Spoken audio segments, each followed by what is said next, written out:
Welcome back to One Winning Pod, but today we're going to talk about the MLB trade deadline because we don't really care about the first practice that much. We'll talk about that next week. But for now, we want to talk about the trade deadline coming up on, what is it, Tuesday? 4? Tuesday. Is it 4 or 6? It's sometime in the afternoon. I thought it was 6 Eastern time. But I think it is 6 because I think I remember last year I was at the beach heading to the dinner right when the trade deadline and everybody like, all right, I guess it's over, you know? So it was a buzzer beater last year getting in Flaherty. That's right. Yeah, so let's call it 6. And don't hold us to it. That wasn't the meat of the show. The meat of the show is we want to discuss what our comfort level is with the O's and their roster as it's currently stated, which is 2 trades deep. So Peter, I'll hand it over to you. How are you feeling so far? Yeah, I mean, look, here's the thing. If this team, the easy part to look at is the offense and the batters and the defense when they're on the field. And I think the team has no weakness. I mean, yes, they're slumping right now, but they have so many bats, they can't even play them all.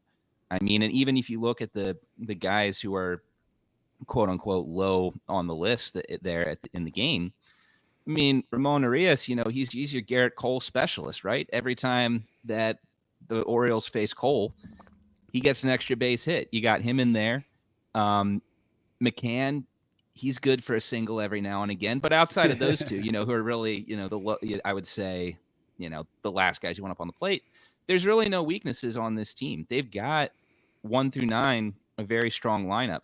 Now, the pitching is another issue. With Corbin Burnes, you've got essentially the best pitcher you've had in Baltimore for decades. The season that he's having, they haven't had a guy that's good since Mike Mussina. And outside of that, though, ton of injuries. Kyle Bradish, man, was he on his way to another great year this year. He's out. John Means out. Wells is out. So it's a lot of questions outside of that. Grayson has had a solid season up and down, and then a lot of questions. Bullpen, that's a really complicated one that we'll get to, I'm sure. So, I mean, here's the thing. They have an offense that, yes, is prone to slumps like any offense in baseball, but at its best is one of the best lineups in the game. Pitching staff, you got Burnes and a lot of questions.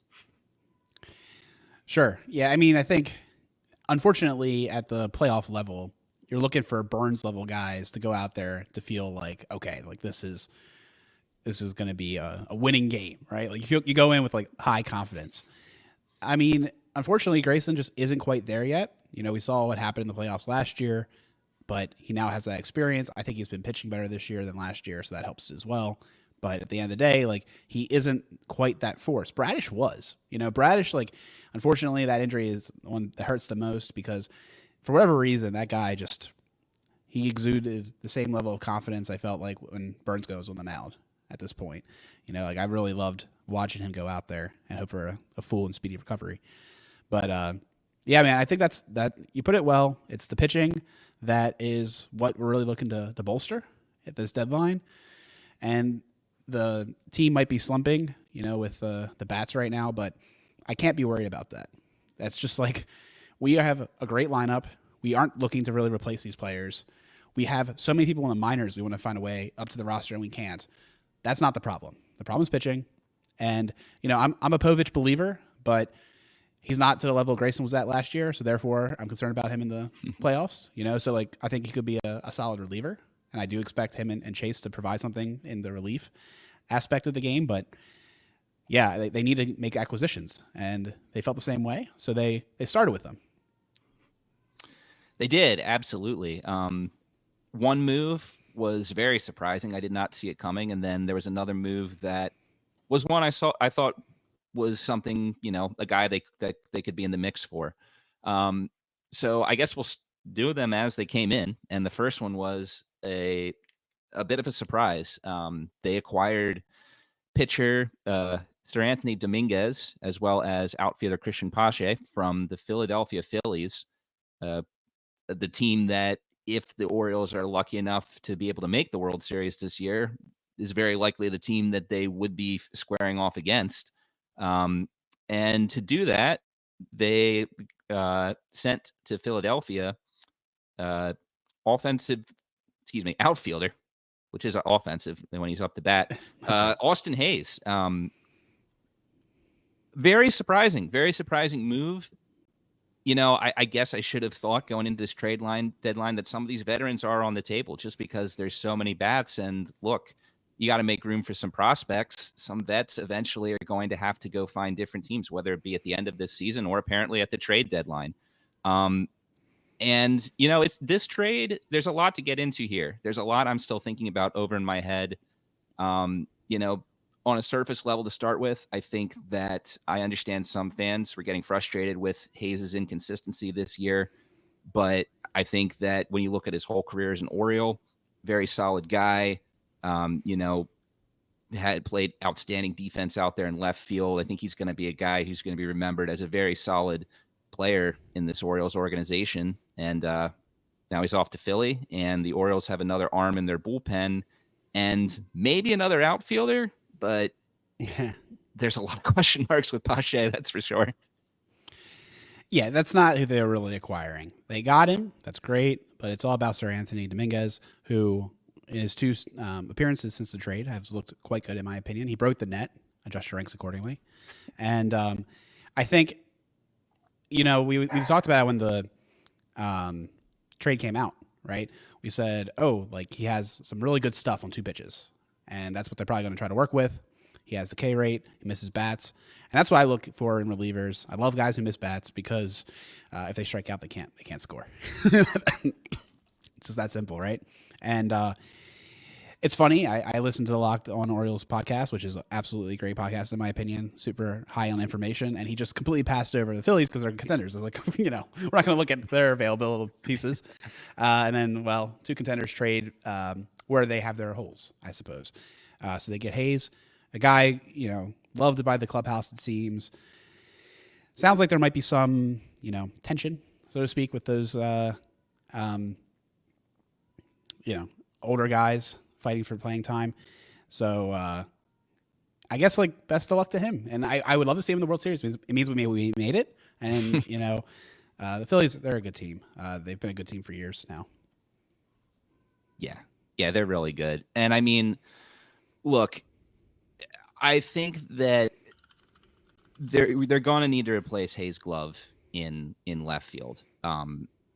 There's no doubt about it that he's a better defender than what Heston currently is. Better defender than what we have right now with O'Hearn out there.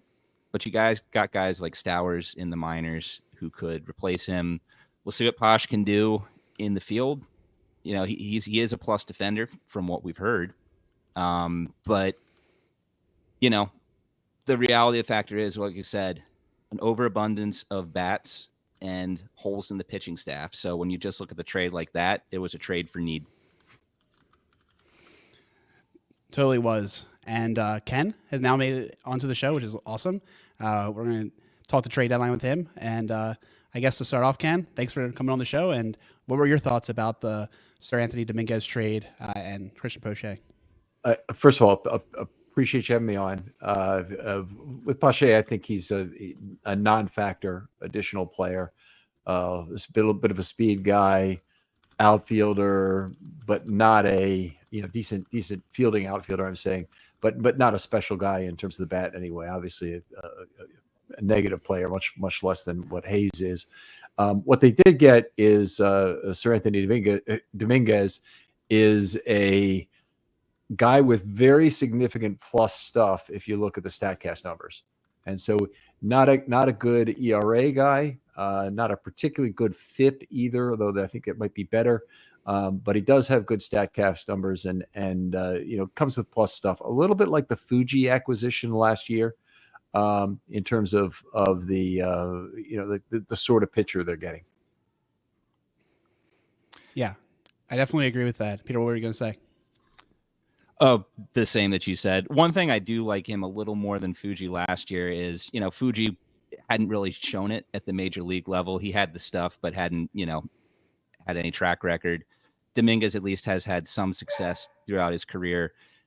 Has it been a little bit, in the past? Yes, he did have some success in the playoffs last year as well, but that's why I like it a little more than that. Is at least we're getting a guy this time who has shown, he has performed at the major league level.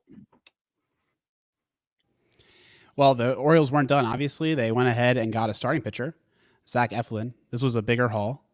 Out goes infielder, outfielder, kind of a tweener guy, Mac Hovrath. Right-hand pitcher Jackson Valmeister, who is 17th prospect. Mac was number 10 on our team. And then outfielder Matthew Etzel, who was unranked. My understanding is the biggest pain point for this is going to be Mac. I guess we'll see what happens with Jackson. You never quite know with these pitchers, I feel like. And I'm excited for this because I think Eflin is a solid middle of the rotation guy. He has another year of control. And I think it's really important, particularly if Burns does end up leaving, which is kind of expected at this point, that we have another starting pitcher. I mean, like we talked at the top, so many of our starting pitchers were knocked out due to the injuries, and who knows what we'll get next year. I'll just say Horvath Etzel is the guy who had a big year in his first year in pro ball. So it's a guy they probably are a little bit, bummed to lose. Horvath is behind a lot of players as a bat and a infielder. Also has played a little bit of outfield, but as an infielder primarily, he's behind a lot of players. And it just probably did not make sense there. I understand the trade of him. I'm not really juiced to get Zach Eflin. I don't think he's going to be particularly good, but he's probably better than what the Orioles have right now because they really don't have a fifth starter at all. He's similar to Irvin in some ways, and that he doesn't get a lot of swings and misses. So that's his major problem as a pitcher at this point. But allegedly has still can throw strikes and avoid throwing walks and probably give up a lot of hits. Hopefully the ballpark is good to him in terms of the dimensions. Yeah, with me, Eflin this was really the bare minimum I was hoping that the Orioles would be able to do this trade deadline. I agree. He had a really good season for the Rays last year, career year in some regards. Not quite as good this year. I do like that he doesn't walk a lot of batters, does give up the hits like we're saying, but really what we're having here, as far as the other guys you're putting in the rotation, McDermott and Povich, guys who have some upside, but they're not quite ready yet, obviously. Suarez, who I think we're kind of seeing the end of that experiment. The Orioles have probably gotten as much as they can out of him as a starter. You've got a guy here who's 30 years old. He's done it before. He's pitched in the postseason the last 2 years. Now, he didn't do terribly great in a wild card game in Tampa last year, and that's part of the reason why the Orioles had to face the Rangers, but was strong for the Phillies in their run in 2023 in relief. I think that he is a guy that if we have to start him in game 3 or game 4 of a postseason game, you feel like you have a shot. Could it not work out? Absolutely. Could it work out? Sure. It seems to me a move that helps what you already have there. Not a move that's necessarily going to put you over the top, but one I think that certainly gives the Orioles a better chance and a stronger rotation. Ken, I agree with you that I'm hoping that this field is beneficial to him, our dimensions, just because he doesn't miss many bats, like you mentioned. He also doesn't walk guys, which I feel like is a positive, but that just means, like you were saying, a lot of balls are hit and put into play. So I guess we'll see how that one turns out. I guess at this point, Ken, do you feel like he'll be the number 3 starter? Yeah, I mean, I don't think the Orioles have a lot of choices right now. Suarez looked like he was going along fine for a while today, and then didn't get it done, and let the other team back in the ball game, and that was not good. But in general, I think that the Orioles staff is really out of options at this point, and they had to get somebody. And you can make the argument they still need to get another one. Also, don't know how much you guys noticed today or how much stock you put in it, but Kimbrel was not the guy in the 9th inning today with a 3-run lead. They brought in Cano, and that worries me a lot. Cano's been letting everybody else's runs score. He's looked decent in terms of his statistics for the year, but I think the Orioles really need additional relievers at this point as well. Yeah, absolutely. Kimbrel had looked like he was turning it around, in May and most of June, but this is now 3 outings in a row where he's blown the save, going all the way back to that game before the All-Star break, which we thankfully won because Verdugo tripped over his shoelaces. But um, yeah, the closer situation is one that's really interesting. I think that at this point, the Orioles have to look at a committee of guys. I think that Cano has shown that he's got stuff that can play in the late innings. I think that Perez, I mean, he pitched well in that game against Miami. All these guys, though, have drawbacks, right? And I think that when they get to the postseason, they're just going to have to look at which of those guys gives them the best shot. And that might be Kimbrel, might be someone else. But we'll see in these coming days if there's anyone out there that they could trade for. There's certainly names. Some of them would require giving up quite a lot for to get. Others maybe not as much, but closer. That's certainly something that I'm sure is keeping the pitching staff up, the coaching staff up at night, trying to figure that out. Yeah, let's move into that. And Ken, one of the big reasons we wanted to talk to you on the show is I remember when we got Corbin Burns, you were concerned that the cost was too much. Joey Ortiz went, DL Hall. There's a pick involved that may or may not matter based on if he stays or not. Mm-hmm. So I'm guessing my question for you is, the names, right? When you look at a high-end pitcher with control or without control, or relievers, what are you looking to give up? Do you have any untouchable prospects at this point? And I guess, is there anyone that has your eye right now that feels like the right value to prospect? I don't really know what the Tigers are asking for in terms of Tarek Skubal. If you look at baseball trade values, I think it's very much out of line, and it's basically the worst possible combination of factors for the Orioles to trade somebody like Jackson Holliday straight up for Tarek Skubal. And baseball trade values would tell you he's only about 75% of the value of Tarek Skubal, which is, to me, ridiculous that you'd throw in Jackson Holliday and change. I mean, there's no way they'd trade Jackson Holliday. I don't believe. But here's my basic problems with acquiring pitching and looking also for controllable years. For starters, the difference between between the discount I have to apply to future seasons for a position player and a pitcher is enormous. If a pitcher's future very uncertain, that the teams that have gone after pitchers for long-term contracts have generally been very unhappy with it. Boston with Chris Sale. I mean, Chris Sale finally goes to Atlanta and he's pitching well. Atlanta, right? I think he's in Atlanta now. Yeah. Anyway, he's pitching well in the National League now. But most of those guys, Price and others that were acquired, I mean, those deals do not work out well because of the increased risk of pitching injuries in today's game. Then on by similar token, I'd say the double and triple A players and their amount of discount to get to the major leagues, I'm not sure that baseball trade values does that in a way that I would agree with their methodology. I think they probably over discount for being a level down or 2 levels down. One of the things that Bill James always said was it's extremely predictable, the relationship between AAA statistics and major league statistics, particularly once you factor in age and the fact that Holiday is 20 is a enormous factor here. I wouldn't trade Basayo. I wouldn't trade Mayo. They're both too young and too good to be traded. I just don't think you trade your top prospects. And even in a give it up for this year method, I wouldn't do it. The one guy I would trade is Kjerstad if the right deal came along. He's 25, and I think that you can trade a player like that. You can feel bad about it. You can bite down really hard on your tongue when you do it, but eventually you might have to let loose of a talent like that to gain the starting pitcher you want. Yeah, it's tough, and I think it is for this year's trade deadline. My hope is that the Orioles, it's multifaceted. In a vacuum, I would love the Orioles to be a little more aggressive during this trade deadline than they have been so far, due to what we're saying, what they already gave up for Corbin Burns. I think that was a move that maybe not necessarily all in, but you gave up one of your best pitching prospects.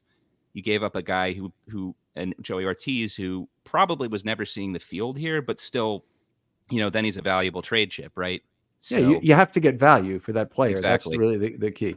Right. Yeah. So, I mean, the Orioles need to make, I don't want to say it's World Series or bust, but really, if they don't make the World Series, you got to look at that trade as a failure, right? Let me tee up the two of you by saying this. If the Orioles had Joey Ortiz right now and he'd been playing second base all year, that's where it would have been for the Orioles, because Jackson Holliday would have presumably still failed. Joey Ortiz Right. would have been at second, would have been having the year he's having with the Brewers. What would we be expecting to get in exchange for Joey Ortiz right now at the trade deadline? I'm asking the two of you. Yeah, I mean, and that is a very good question. That is a very good question. The flip side of it, though, is also that the Orioles are probably pressing a little more because you don't have Burns in that situation. And with the way the injuries have gone, you might be looking at a team that's 5 games out of first where the Red Sox are, as opposed to where they are right now. So, yeah, and that's the tricky thing about this. In general, I do agree. I want the Orioles to exit this trade deadline holding as many of their top prospects as possible. Jackson Holliday is untouchable. Every now and again, you'll talk to a fan who is a little, jaded from the week that he was up here. Right.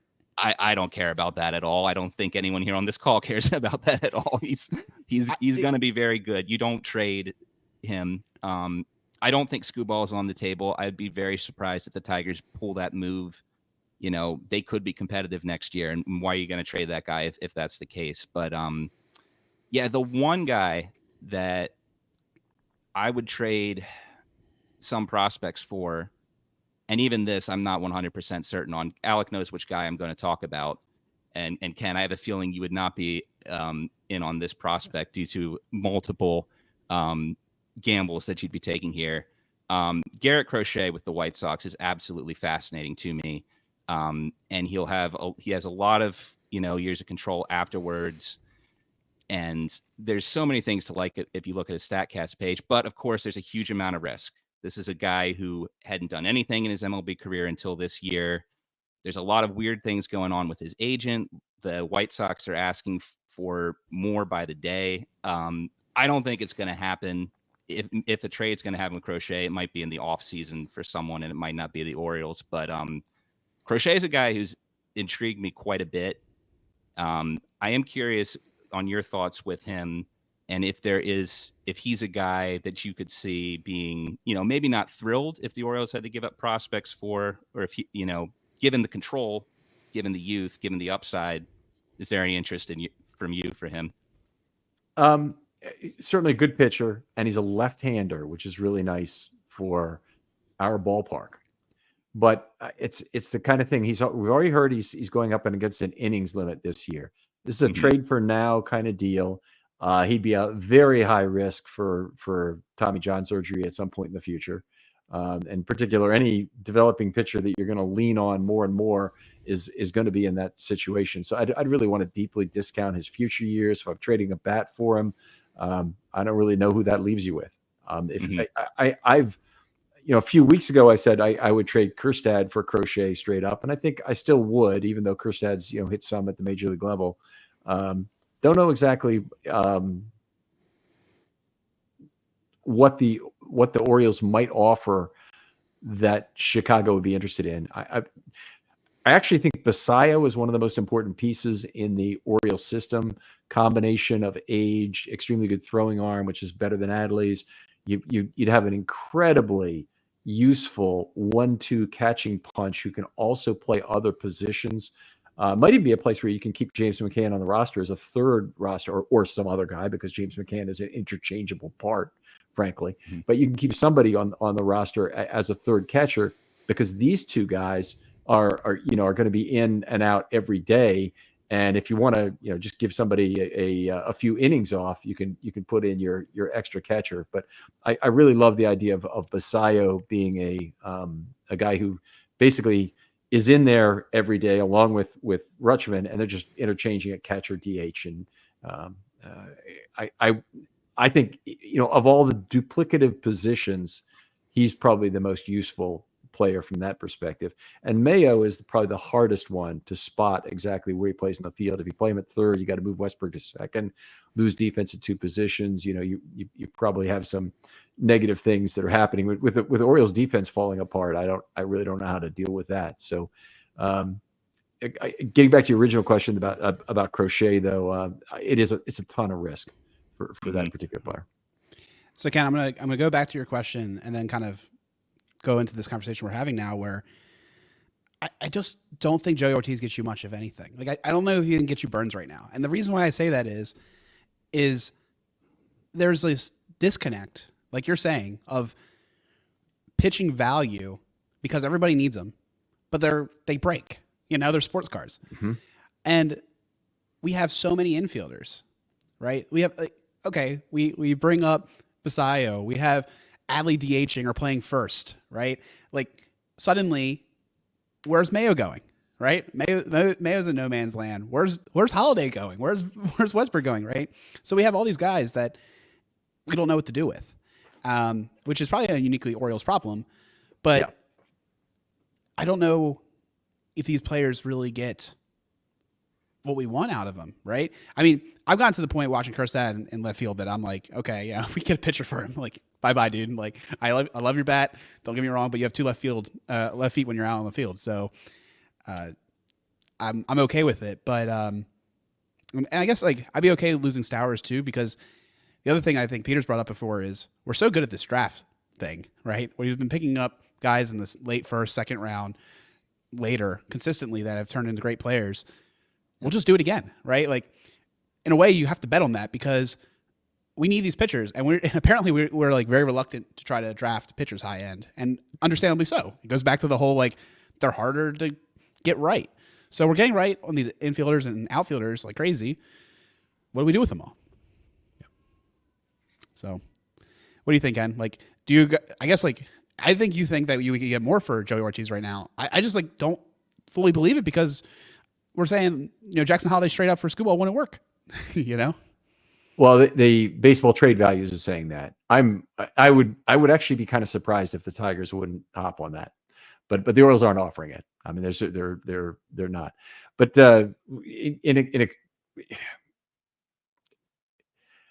yes, I see some of the issues. I think it is a uniquely Orioles problem because the Orioles lineup is so deep and frankly very well balanced relative to other teams, even though I don't like what they have against left-handed pitching right now. But you look at contending teams. Austin Hayes is an upgrade for the Phillies. That's all you have to learn. I mean, the Phillies are the best team in baseball, and Austin Hayes is an upgrade for them in the outfield. Yeah. There's the Yankees don't have anybody to play the left side of the infield. They have Gleyber Torres that they would love to replace. They have all sorts of other players. They did get Chisholm in the last couple of days, which is an interesting pickup. I don't think it's a tremendously needle moving pickup for them, but they have a bunch of holes right now that they're trying to fill in terms of bats.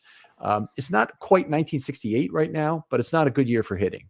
And even with the changes that they've made to try and catch hitters up again. And by the way, baseball history is filled with those kind of moves that pitching catches up to hitting over time. And rules adjustments have needed to be made at several different points in the history of the game to bring batting back in line with pitching. First with the lively ball era in 1919, really when that started. Then in 1969, after the 68 trough and the second dead ball era from 63 to 68. Then with the recent stuff with the shifts. And they've had to on multiple occasions do that, and they're still not really at a point where the hitting is catching up. And a large problem now is, I think it's a problem baseball is going to need to solve, is that it's too much 3 true outcomes. Too many strikeouts, too few batted balls in play, and that's what baseball needs to solve that problem somehow first before they tinker again with the game to make it easier for hitters to hit, because the main thing that's going to make it easier for it to hit is probably to hit home runs. And we're already, going the wrong direction in terms of having an exciting ball game, to have fewer runners on base in total, pitchers who are throwing with maximum effort, minimum walks a lot of times as well, relative to other times in the history of the game. And I think they have to fix that in a lot of ways first for us to get back to this. But I do think that there's a lot of teams out there looking for bats right now. Yeah, 100%. And I mean, I think you kind of answered this question already, but I feel like it's at least worth us discussing. Do we think that the Orioles need to trade for a bat? I think we already think that the answer is no there. Mm-hmm. I agree. Yeah, no way. Yeah. No discussion needs to be put there at all. So I think we've laid out, a lot of groundwork here of how we feel about the prospects, what we think that the Orioles, got in the trade so far. Like I said, there's still a bit more time before the deadline. At this point last year, the Orioles didn't even have Jack Flaherty on the roster yet at this point. That was a buzzer beater trade, so to speak, right up against the deadline. Not necessarily throwing out a name, but we can if we want to. What do we think is realistic for the Orioles to still be able to acquire, given the trade chips they have right now, to bolster this pitching staff with what with what they have right now, in addition to the moves they've already made? I'll say, Peter, I kind of discount the relievers, and my rationale for why is so frequently you move your starting pitchers to relievers. You call up some of these young guys in AAA. It makes me feel like they're discounted because like there are like some answers. They might not be the best answers, so I wouldn't mind getting better answers, but they have some answers. With starting pitching, there's not as much answers, so to speak, which gives me more of a premium and like more of a focus there. So I would say that I am okay with adding relievers because I recognize that would be useful, particularly because how the bullpen's been slumping as of late. But I would be focusing on really trying to get a pitcher. But I feel like there's only two names, right? I wouldn't want to really get. I guess like what's a high end rental worth to me? I don't know. Like I don't want to give up any of the good prospects. It had to be somebody I don't already know the name of. Maybe I'd be willing to give up Stowers. I could see giving up Stowers. He doesn't have a whole lot of trade value. Stowers is now 26, I think.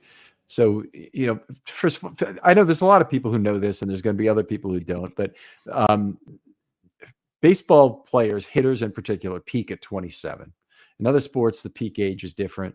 Hockey, I've always thought it was earlier, but baseball is 27 for a hitter. Pitchers can come later because they develop, in particular, their command and the control later on in their careers. But if you're talking about trading a hitter and you want the other team to recognize the value of that player, you can't trade him a 28 or 29-year-old and have them say, woohoo, because we're getting this guy who's going to be around for the next 4 years. Maybe he has 3 years still under arbitration. And if they're decline years, you're buying into that. So with Stowers, I don't think he has a lot of value. I think he and Norby actually have a fairly similar, fairly low value in terms of what you get for them. You get probably a little more than a half-season rental on a decent reliever, but not a great reliever. So I don't think you get two. I don't think you get one great reliever, and I don't think you get two okay relievers in exchange for either Stowers or Norby. See, Ken, I think that's interesting. I'm curious what you think, Peter. Like, I feel like that's the exact opposite of what I would expect from the value perspective, just because you're talking about how it seems like no one wants to move off these players for the good ones. I don't know. It feels like those kind of players should still be worth it enough, right? To get a half season of a of a good pitcher, particularly if they're a rental, right? I don't know. I feel like that should be enough, but maybe it's not. I think it also depends on where a team is. I mean, once again, the White Sox have, like we said, some guys there. There's obviously Crochet, and they have another guy, that vet, I believe his name's Fetty, who was in the Korean League past couple of years, is having a good season for them right now. But I'm hesitant if the Orioles want to go that route. They could have a drop off. He hasn't had a long track record. I mean, I think you got to look at it from the perspective also of those rebuilding teams. I mean, look at what you just got to go look back at 20 2018 was the big sell-off for us, right? Machado, O'Day, Gausman, Britton. You know, the Orioles got back a lot of young prospects, in those deals. Only one of them turned out to be anything, Dean Kremer, but it was a lot of young guys who, at the time they all had tools, and he kind of didn't really know what they had. But I mean, at this point in their career, I mean, we know what Stowers is, we know what Heston is, but the younger guys like Mayo and Basallo, these teams that are trading off guys, and they're looking for how are they going to rebuild their teams, if we offer them Stowers and they're just like, well, wait a second here, you got Basallo, you got Mayo, there in the minors, what about them?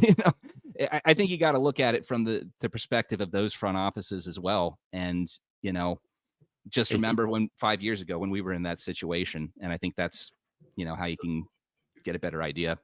First of all, when that trade occurred, the headliner in the Manny Machado trade was a guy the Dodgers knew wasn't going to make it for them anyway, Yosmiel Diaz.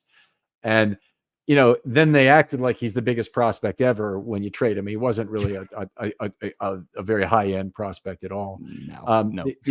The Orioles need to approach this not from a what do you get out of my top prospects position. It's a what is another team willing to give you? Because if whatever the Yankees are willing to give you, whatever the Dodgers are willing to give you, I guarantee you the Orioles can put together a better package of prospects. And I also guarantee you that the Orioles are willing to put together a better set of prospects within a controlled set of circumstances for exactly what they need.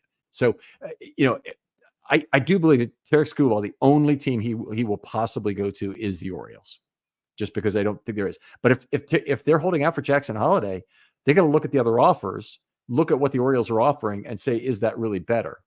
And it probably will not include any of the big three, or if it does, it will be maybe Mayo included, and probably not much else in terms of change thrown in.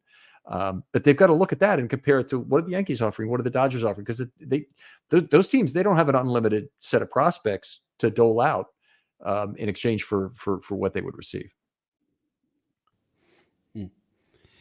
So I do think one thing I do want to circle back to is we're talking about this trade for the starting pitcher, and we kind of already went on it, but there are certainly a lot of trades that have not worked, teams have done, but again, we look at the situation. Where did Mike Elias and Sig Mejdal come from? They came from Houston, and what was the trade that really solidified and was the final piece to making that Houston dynasty? They were able to hit Detroit at the right time and trade for Justin Verlander, and good gosh, that trade worked out great for them. But again, like we're saying, that's a rare trade for a starting pitcher that's going to work. What do we think, short of a guy who's going to be in the Hall of Fame, right? How, and the answer might be, we don't know, but what are the things that you would look for in a starting pitcher that would be available that would make you think, okay, this is one that is actually worthwhile making. This is a trade where there's a shot that it could be the Verlander that solidifies and is the final move the Orioles need to make to make that World Series push for multiple years. I'm not sure that guy's available right now, but the one name that's kind of interesting along these lines is Max Scherzer. So if the Rangers were to suddenly realize that they're out of it in time and make a trade, I think you could give up something to the Rangers for that. And that's trading for a pitcher of his age is obviously should not be much. And his salary is not insignificant in terms of what the Orioles would be paying. But if you had to give up a prospect to eat that salary, or you could have the Rangers eat it, and you could give them more value in terms of talent, and maybe then Stowers or a Norby is the right guy you trade for Scherzer, depending on how the value in for his contract works out. But I think he would be a possibility, because I think you're past the point where you're really concerned about an arm injury to a pitcher like that who knows exactly what he can do is going to take him out of the postseason. I think, Ken, you bring up an interesting point when you talk about the salaries. I think one of the big things that's missing in this conversation is what are the Orioles under new ownership? Are we going to be willing to spend the money to get a guy like Burns, right? Like, or to get a top end pitcher in free agency? Are we going to be, willing to spend some dollars, make T. Rowe Price pay for it? So I just don't know what we're what we're dealing with now. I think maybe the rules are different. It does sound like, based on Elias, that they have a little bit more, money to work with. So the question is, I mean, they're spending $19 million next year, most likely, for Eflin, right? So that's a decent chunk of change. But I don't know. I guess that kind of changes the math a little bit. But I think, like you were saying, Ken, getting a guy who's been there, like Scherzer, would be super exciting to me, and potentially at a price that's more palatable. I was hoping that we would sweep the Rangers for that exact reason, try to knock them down, get them to realize that they need a trade. Yeah, the Blue Jays still have Kikuchi. If anybody's really into getting him, he's at least a left-hander. I think that'd be what you'd be pointing to at this point in this ballpark. Yeah. Well, I guess we do need to bring up this name, since this is the hot rumor of the day. Before we bring this up, I don't know what credence we should put to any rumors that get floated with the Orioles and players interested. They seem to be doing a good job with doing these trades out of nowhere. But the rumors currently are that the Orioles are in talks with the Giants. Well, maybe not in talks, but have quote unquote interest in acquiring Blake Snell. He has a player option for next year. He has a gigantic salary with the Giants. But, obviously Cy Young winner last year, had a horrible start to the season, but just had a career high 15 strikeouts in his most recent start. You got to talk about the money. He's 31. I don't even know what the Giants would be looking for if we were even to try and approach this trade. But I guess just general thoughts on possibility of a deal with the Giants on Blake Snell. Okay, so Snell's given up 2 runs in the last 24 innings. That's the sum total of the positive you can give to Blake Snell's current state. Yeah. Is due a lot of money, and the Giants are going to pay a portion of it, and whatever they get will be a negligible return in terms of a prospect. So it would be strictly basically a cash deal to take Snell off their hands at this point, I would feel. I don't think there's a team out there willing to trade true talent for him. Interesting. 5.10 ERA, by the way, for the year. Yep. Yeah. I guess one thing I've not quite figured out yet is also, I mean, obviously, money's money, but in a league that doesn't have a salary cap, how much does that matter to, owners? Right. That's always the question. Mm-hmm. So again, goes back to the ownership situation. What are we willing to spend? I know we're still not a big market team, but yeah. I don't know if he's the right piece, classically, it's not my money, so I'm not too worried about it.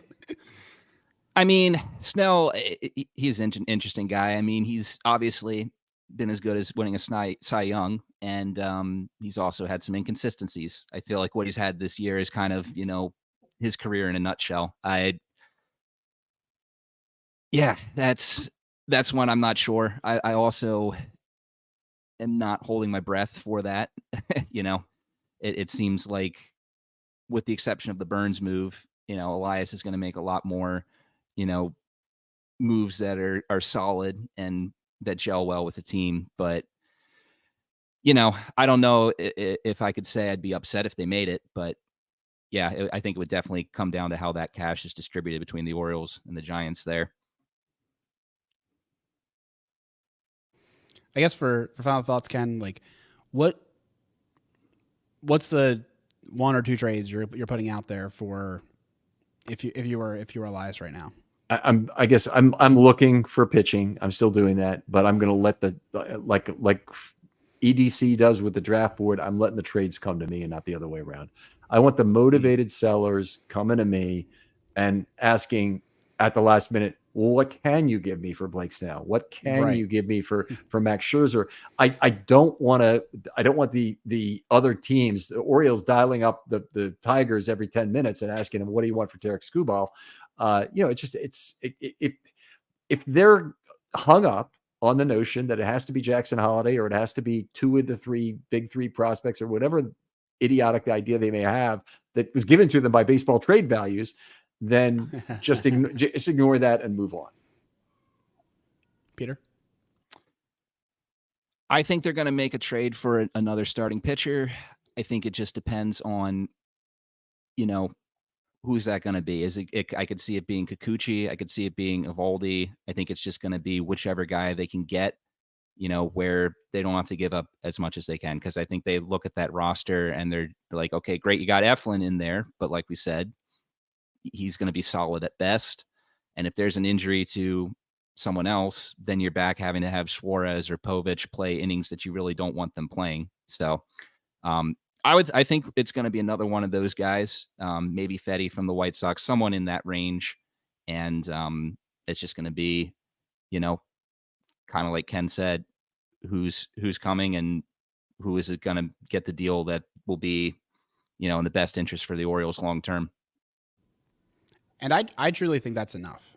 I mean, I know there's always this, interest in the fan base. So there's push all the chips, get all the players. Like, surely that guarantees us a World Series, right?